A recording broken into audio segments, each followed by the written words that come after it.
similar stages of the rocket coming off. I would imagine a picture of the rocket firing, or rockets.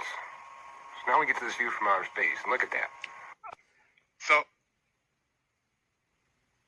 you guys see it, what you see on the screen? This never proved to be fake, this footage. It was on national television in China. And what's odd about it is the people in China know about the Hopi prophecy. They know, yeah, this is in space. This is the real deal, yo. This is unedited. It's from China. And it was posted on the net in, no, sarcasm's never leaving me. It was posted on the net in 2012. It was a thing in space, and I'll play it briefly. Blue Kachina? See, this is what's interesting, because even look at the sun coming off the camera from the Chinese. It's nothing like what you see at the ISS now, eh? Because every time you see the ISS looking at the sun, I'll show you, it's changed. It's not the same sun as was there 5 years ago. I believe now that the sun simulator only came online 2016, because I know WSO had some pictures of the red, blue, and the green lights that were coming off it. But my question is, where did this go? They didn't seem to do work up about it, but this is the interesting part. It's a planetoid thing with moons, right? And I was showing you guys that Nostradamus said the moon's brother showing dust red. In time, our moon is going to be destroyed, which is interesting, because I never did believe it was real. Science can't explain how it got there. And now we know there's a base on it. And Nostradamus said, it's a long story to it, but it's going to be replaced by another moon. So I'm like, this thing has companions. The Hopi prophecy states, I'll pull it up for you guys here just to show you. I'll plug it off. This is cool footage, but it's not like CGI. Right? It's off Chinese television. Right? It's not Venus, because Venus does not have moons, and Venus does not appear that close in the sky. What they're going to explain to people, it's a divine order. And this is why it's so important not to be tampering with human DNA, because there's lots of different points of view on things in this world. But when I looked into the Aquarian Gospels of Jesus, and this is what I want to bring this into the show to explain something to you guys, and because the story, the truth of Jesus and what the Bible portrays are two different worlds, but that's something that I can prove from the point of view of the Aquarian Gospels, right here. So this is the meeting of the 7 sages. And this is basically, Jesus was known as Saint Isa, and the missing years of Jesus' life are recorded in these scriptures. They are the teachers of Christ. But one of the things that I saw is just this little passage from Meng Sti, who was the eldest sage, the watchers of earth. And I've said before, and I will say it again, the gods dwell among men on earth. There might be just a little old man smiling on the street corner. You would never know who that was. They just watch, they intermingle with men. But what it says in here, man is not far enough advanced to live by faith. He cannot comprehend the things his eyes see not. He yet is child, and during all that coming age, he must be taught by pictures, symbols, rites, and form. His God must be a human God. He cannot see a God by faith. And then he cannot rule himself. The king must rule, the man must serve. The age that follows this age will be the age of man, the age of faith. In that blessed age, the human race will see without the aid of carnal eyes, will hear the soundless sound, will know the Spirit God. The only way that's possible is from the third eye in the pineal gland, either by design or by tampering. It's something we did not have or we lost, but it's going to be returned or given to us for the first time. It's evolution by design. Talking about what they taught Jesus in the missing years, that the Vatican and Rome would certainly never tell you, because it takes away from the divinity.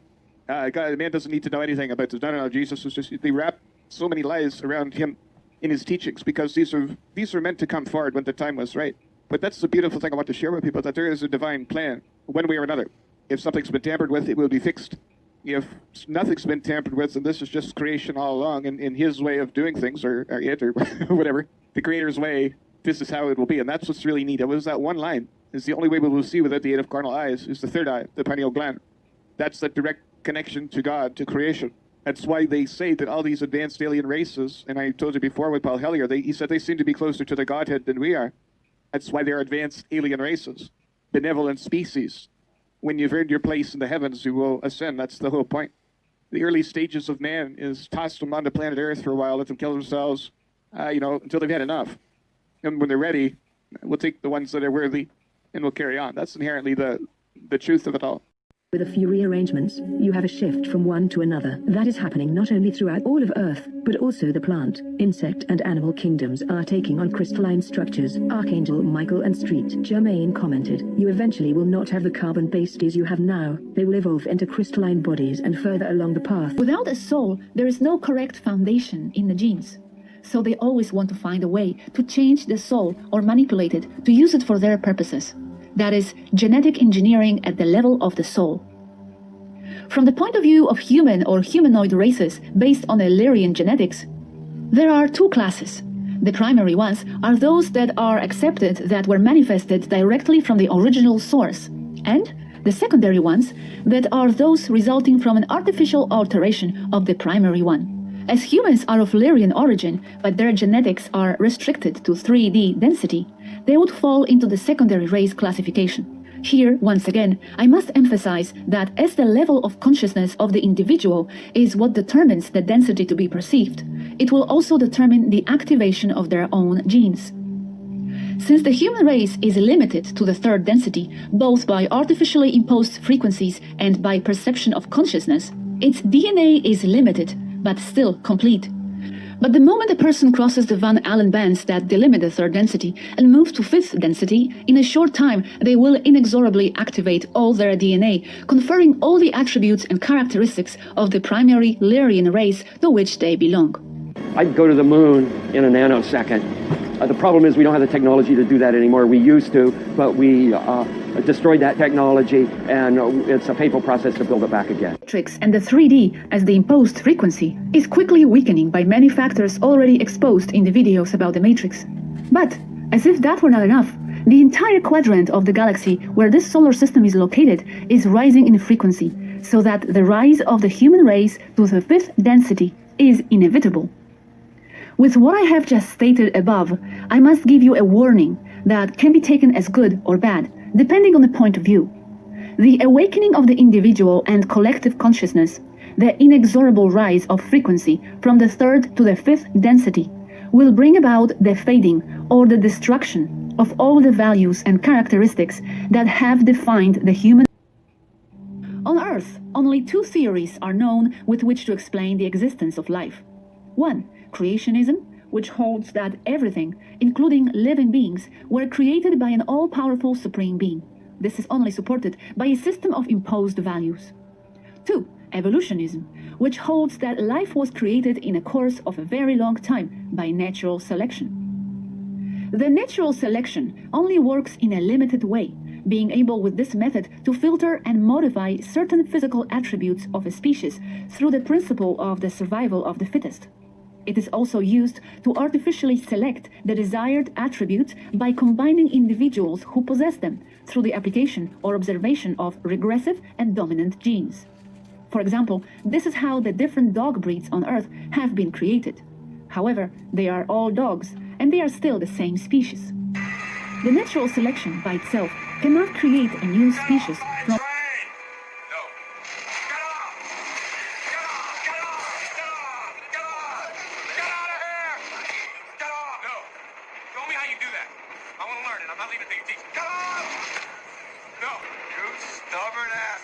plane of something progressively more and more complex on higher planes.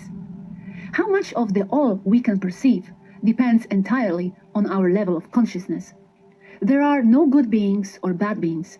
They are all inseparable parts of the same original source, of the great self.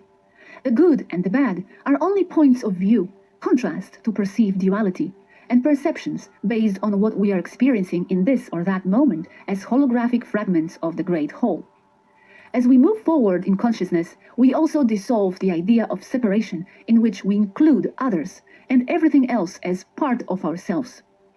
Being negative or having ideas, agendas, or regressive and destructive behaviors go against the principle of the great I that integrates everything, because by growing in consciousness, the duality is dissolved. Only the positive prevails, love, the integration of everything as part of oneself. As one advances in the level of consciousness, and by incorporating and integrating all things, especially the other persons and beings with consciousness, as part of oneself, individuality is not lost, but only expands. being that in the end, each consciousness in a holographic way will be perceived as the great I, or the original source that has always been. However, from our current level, we realize that we simply cannot understand it all by not being equipped from our current position. But our relentless pursuit of knowledge will always give us something more to learn and will always challenge us to try to understand increasingly complex things as we seek our way back home. Svaru of Erra. Wow, quite intense topics you went into in this essay. Thank you very much. Some of the things I suspected and others are new to me. For example, at one point you were explaining how altering the DNA without adjusting the admatic component results in failures, sicknesses, etc. Is it perhaps how the reptiles damaged our organism that is ridden with so many sicknesses? Because I understand they tried to alter us genetically at first, then, after not having much success, they resorted to the alteration through mental manipulation. But maybe results remained. Us getting sick, dying so early, etc.? No, not really, but you are close. Reptilians damaged your DNA using mind control only. The problem is that they are not the only players here. There is another part, black goo, that alters and damages DNA directly with scalar frequency technology of very, very advanced nature. Your gods were cruel to shape you so, friend Ephialtes. The Spartans, too, were cruel to reject you. But I am kind.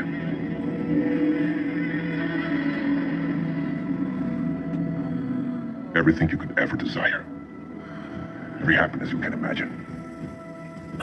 Every pleasure your fellow Greeks and your false gods have denied you, I will grant you. For I am kind.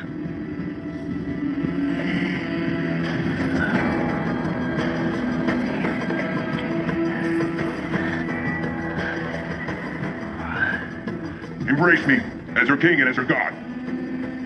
Yes! Lead my soldiers to the hidden path that enters behind the cursed Spartans. Your joys will be endless.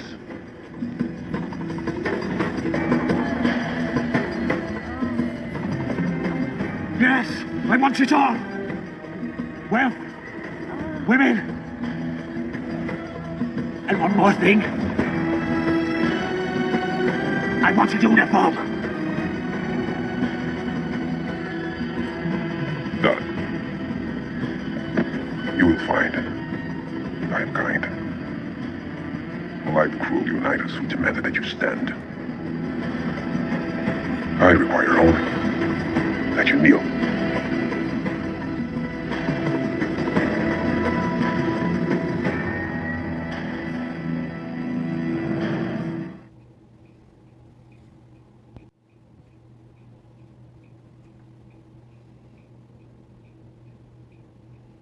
The Bible said, he that letteth will let until he be taken out of the way. 2 Thessalonians chapter number 2. God Almighty is going to let them go so far, but he's not going to go any further. The spirit world, folks, is not affected by the physical. Demons, all this other stuff, probably couldn't care less whether you've got matter or antimatter. It's a spirit being. But to fit into the great deception that's coming, and it's about here right now. I mean, a deception like this world has never known before. To fit into this great deception, they can sure draw these men in to make them think that because they have reached this certain point in their scientific analysis, that they're bringing in these spirit beings. It'll make true believers out of them, but it'll do more than make true believers out of them. NASA said just a few days ago, they said just a few days ago, that by the year 2020, that we will definitely come in contact with aliens, beings from another planet.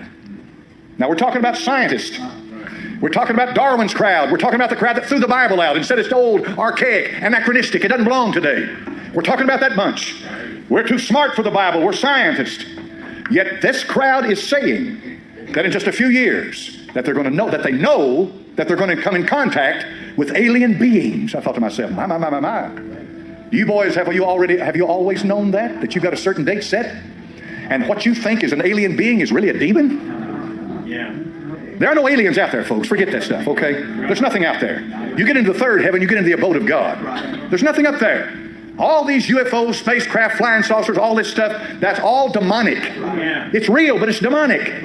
It's not real like we understand reality, but it's really real. It's demonic.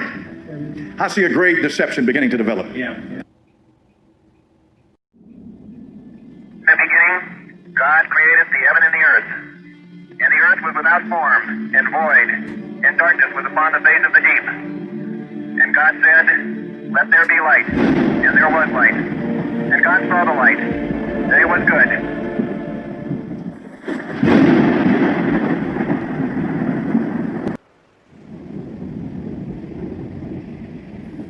Our physical reality is a shadow of a larger reality.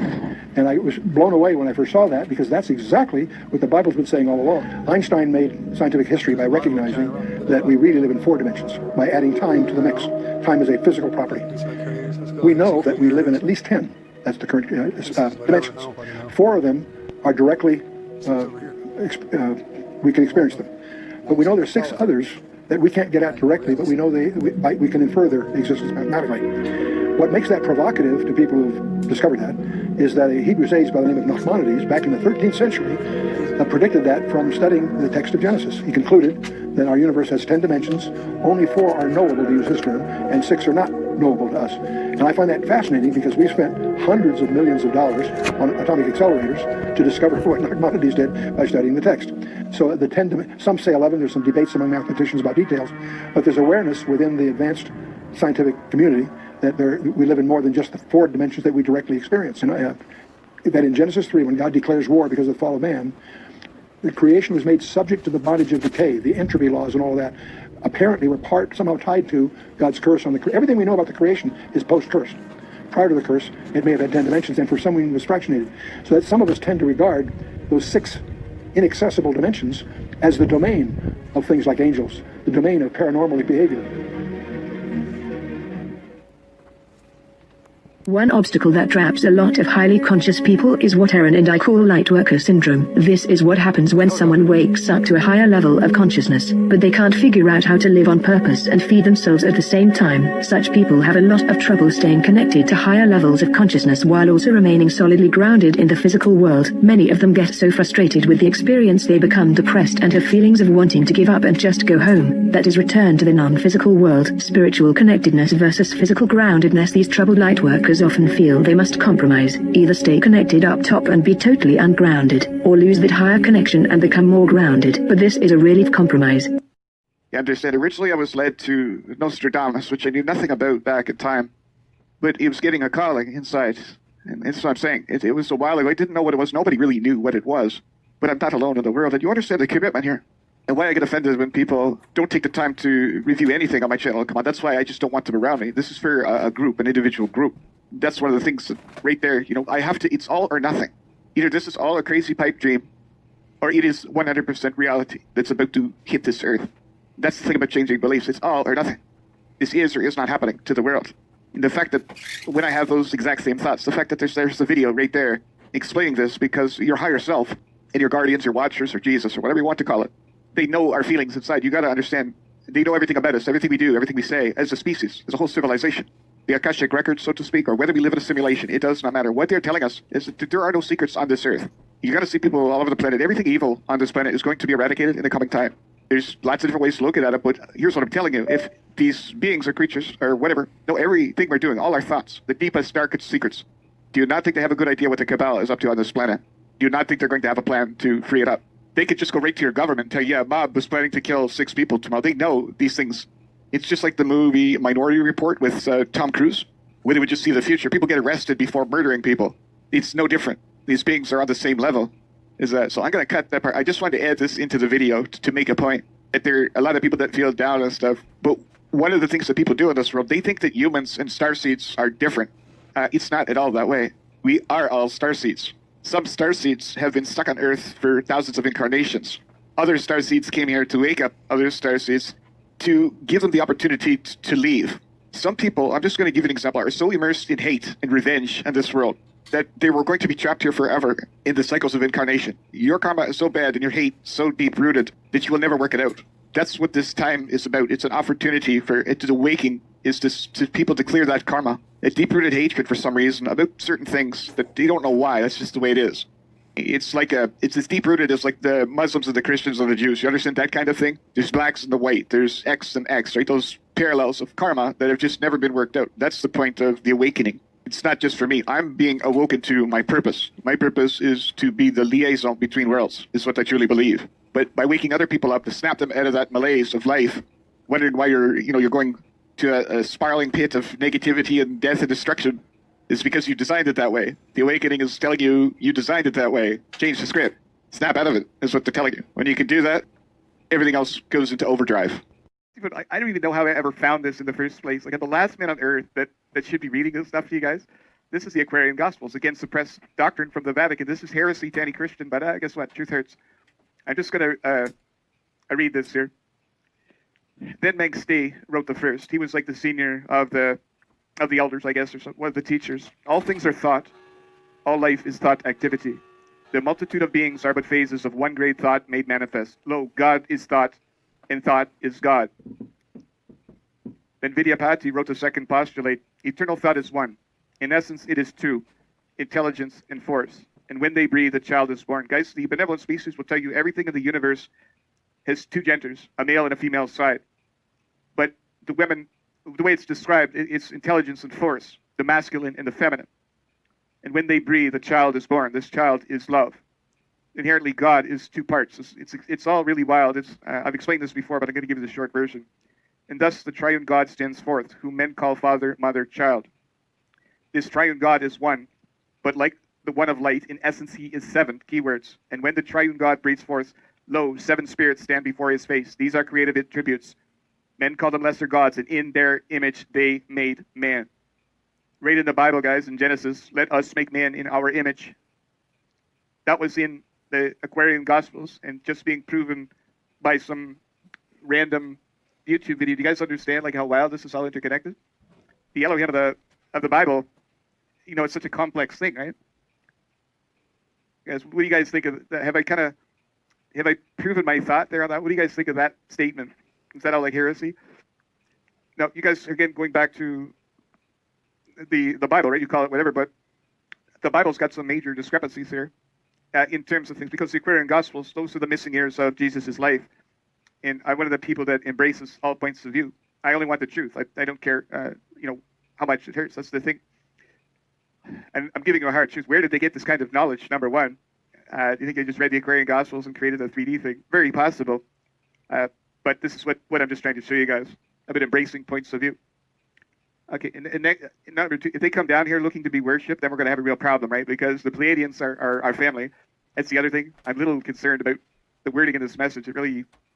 It's bizarre. Known as the tribes of light, the radiant beings of the central race are eternal souls who inhabit refined bodies made of pure light. They are the children of God. God fragments, you might say. They are first generation. Jesus was like God's only kid, right? I can't remember that story, so we're in collision here. Big time. So we're gonna keep going, just pointing it out. Soulful embodiments of First Source itself, and are living beacons of love, light, wisdom and power. Using your imagination they may appear as luminous, holographic,